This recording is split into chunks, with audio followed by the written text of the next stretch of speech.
The pattern is, it's pretty consistent across the industry right now. You spend 6 months preparing training data, running fine-tuning jobs, and checking benchmarks. The model starts to sound exactly like your domain. It adopts the terminology, the tone, the structure. Right, it goes live. Yeah.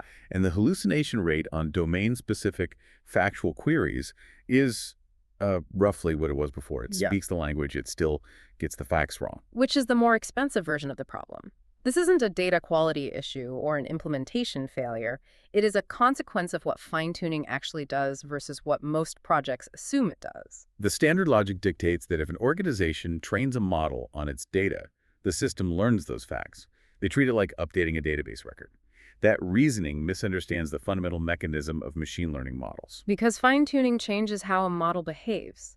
It doesn't reliably change what a model knows. These are different things, encoded differently at different levels of the network. Well, to understand why the facts don't stick, we have to look at the architecture. A pre-trained language model encodes a massive compressed representation of language across its training corpus, and those patterns live entirely in the model's weights. Let's define that briefly. Those weights are just billions of floating point numbers that dictate how inputs are mathematically transformed into outputs. Right. A weight is essentially a mathematical connection strength. During pre-training, the model analyzes terabytes of text and adjusts these connection strengths to predict the next word in a sequence. Billions of these adjusted connections form a multidimensional map. Okay, so the model doesn't have a file directory of company policies. It only has this mathematical map where concepts are represented by relationships between floating point numbers. That's the foundation.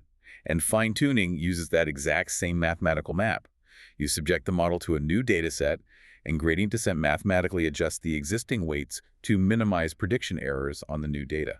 So pre-training is the massive, expensive process that establishes the general pattern matcher.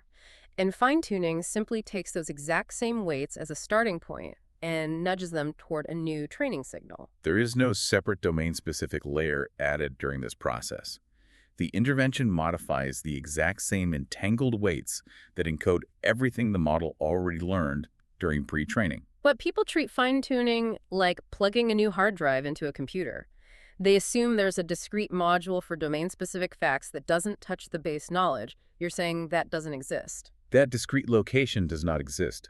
Every adjustment made to force the model's output to resemble the fine-tuning data inherently makes it less like what came before. Right. If the same weights are being modified, we have to distinguish between a behavioral property and a factual property. Why does a model so easily learn a tone but fail to memorize a factual policy? Because factual knowledge isn't stored as an isolated record. There is no single weight representing the fact that a regulation took effect on a specific date. Factual knowledge is distributed across many weights simultaneously. It's entangled. Changing one single fact requires modifying patterns that are entangled with representations of many other concepts. The update propagates in unpredictable ways. Behavioral properties operate completely differently. Output format, tone, instruction following, those are surface-level patterns. They are directly encoded in the fine-tuning examples and reliably shifted by gradient updates. I mean, what makes behavior surface level compared to a fact? If both rely on the same weights, why do they respond differently? Behavior relates to the broad structure of the output.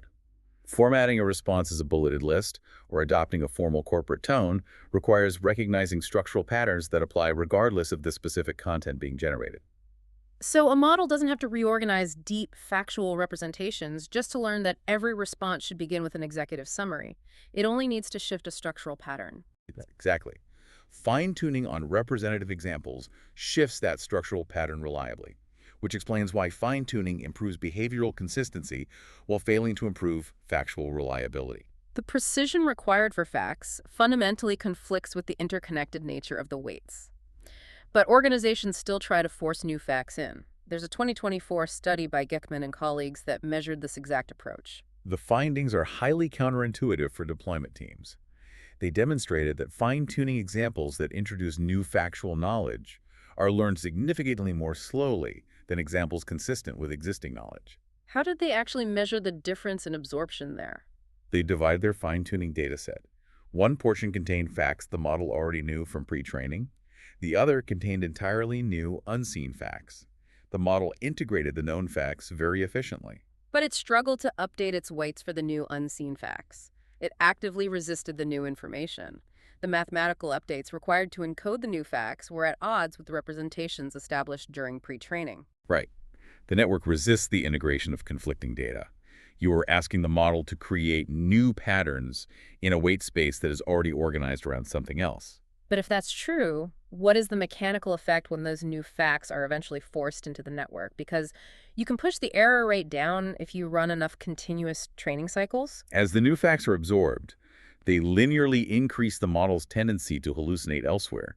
The gradient updates do not respect the existing organization of the representations. They just introduce inconsistency, Adjacent patterns shift, so the model simply becomes more fluent in a voice that is confidently wrong in new ways. which is the definition of catastrophic forgetting. The updates propagate across the network according to the gradient signal, altering weights that previously encoded general capabilities. They degrade previously learned information to accommodate the new signal. A model fine-tuned exclusively on legal documents becomes better at legal language and worse at everything else. That's a structural reality. But what about parameter-efficient methods? Low-rank adaptation, or LoRa, is the standard mitigation. LoRa reduces the risk by modifying only a small subset of the weights, leaving the pre-trained representation largely intact. If you freeze the base model and only train a small adapter matrix, that sounds like it should solve the forgetting problem entirely. The original facts are protected in the frozen weights. It manages the degradation. It absolutely does not eliminate it.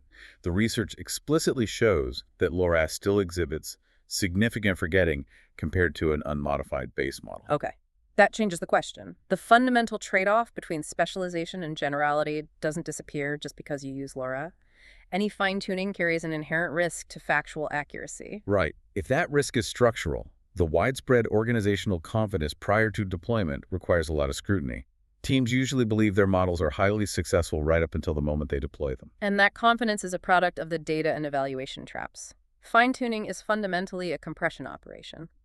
How does that practically impact the data an organization feeds into the model? Compression means the model reduces complex training data into statistical approximations. It does not parse the logic of a document. It calculates the statistical probability of word sequences across the entire fine-tuning data set. Which means data quality must be mathematically precise. But most organizations operate with folders of raw, unstructured policy documents. They upload paragraphs that often contain outdated or contradictory information. They vastly underestimate the human effort required for clean data. They fail to ensure consistent formatting and the absence of contradictory examples. And unlike a human employee, the model has no common sense to notice when a training signal is contradictory. If one document says the refund window is 30 days and an older document says 14 days, the model doesn't flag the discrepancy. It compresses both signals into a single averaged representation. The resulting output is not a choice between 30 or 14 days. It is a mathematically averaged hallucination representing neither document accurately. It becomes confidently incoherent in the exact ways the training data was messy. That explains the flawed outputs in production. But why do the internal metrics look so good during development? Teams look at their evaluation scores and see real, measurable improvement across their benchmarks. Because they evaluate the model on in-distribution queries. These are test questions that closely resemble the fine-tuning data. If you train on specific policy documents and test on questions generated from those same documents, the metrics look flawless. Well, of course they do. But a test set that doesn't represent the actual deployment distribution tells you nothing about deployment performance. The degradation on out-of-distribution examples remains totally hidden. Fine-tuning evaluations focused on benchmark improvement within the target domain are systematically blind to the generalization losses the intervention introduces. The intervention creates errors that the test set simply isn't designed to catch. This creates a dangerous sequencing problem for deployment. To construct a valid out-of-distribution evaluation, you need to analyze the unpredictable queries real users will actually ask. But you don't get those real questions until after deployment. The evaluation required to detect the failure modes needs to happen before deployment. It's a massive organizational blind spot. You can't test for reality until you are in reality. Unless an organization utilizes past production query logs from analogous systems, they are measuring whether the model is better within its training distribution. And it almost certainly is. They prove the model works only in conditions specifically designed to show it working. That does not mean the system is ready for the unpredictable queries it will receive in production. So if fine-tuning encodes facts imperfectly, treating it as a knowledge update is a categorical error. If the fix isn't the model, what is? The defining question is not what the model fails to know. The defining question is what kind of problem the architecture is actually being asked to solve. The technical intervention must match the specific problem. We have to categorize the problem accurately. The framework divides into 3 actionable categories, starting with behavioral problems: inconsistent output formats, wrong tone, poor instruction following. In those cases, the model already knows how to generate text. It simply needs to generate it differently. Fine-tuning is the correct architectural intervention for behavior modification. Right. You use it to enforce an executive summary format or ensure the model adopts a specific corporate persona. The second category is knowledge problems: missing facts, proprietary content, outdated info. Those facts need to be retrievable, verifiable, and updatable. That dictates retrieval augmented generation, or RAG. RAG consistently outperforms fine-tuning on knowledge-intensive tasks. Let's define the mechanics of that intervention. How does AG solve the factual update problem that fine-tuning fundamentally fails at? Our RAG doesn't attempt to bake factual knowledge into the model's weights. Instead, it maintains a separate, searchable database of your proprietary documents. When a user asks a query, the system searches the database first. It retrieves the specific relevant text from the database. It feeds that retrieved text into the model's context window alongside the user's prompt, and the model is instructed to answer using only the provided information. Exactly. The reasoning capability of the model is separated from the storage of the facts. Our RAG keeps the knowledge external and auditable. You bypass the catastrophic forgetting problem because you aren't updating the weights. And the third intervention should precede both fine-tuning and RAG. A surprising proportion of costly fine-tuning projects are solving problems that careful prompt engineering could have addressed entirely. The pressure to fine-tune often reflects impatience with iteration, not an architectural requirement. Teams jump to modifying weights when altering the context window would suffice. Which is the more expensive version of the problem. Many costly fine-tuning projects could have been solved with careful prompt design, so the ideal stack actually utilizes all 3 methods. The most sophisticated enterprise systems deploy a base model fine-tuned for behavioral alignment. They layer RAG on top for knowledge retrieval. And they use prompt engineering to shape the context. Each layer performs its precise architectural function. The core failure mode is not the use of fine-tuning itself. The failure mode is using fine-tuning to solve a problem that belongs to a different layer. Intervening on the wrong variable produces confident results that explain nothing. Training on domain data when the real problem is retrieval just yields a model that sounds perfectly on brand while lying to your customers. The output metrics improve in the wrong dimension, masking a failed 6-month investment. The failures in these systems don't add, they multiply.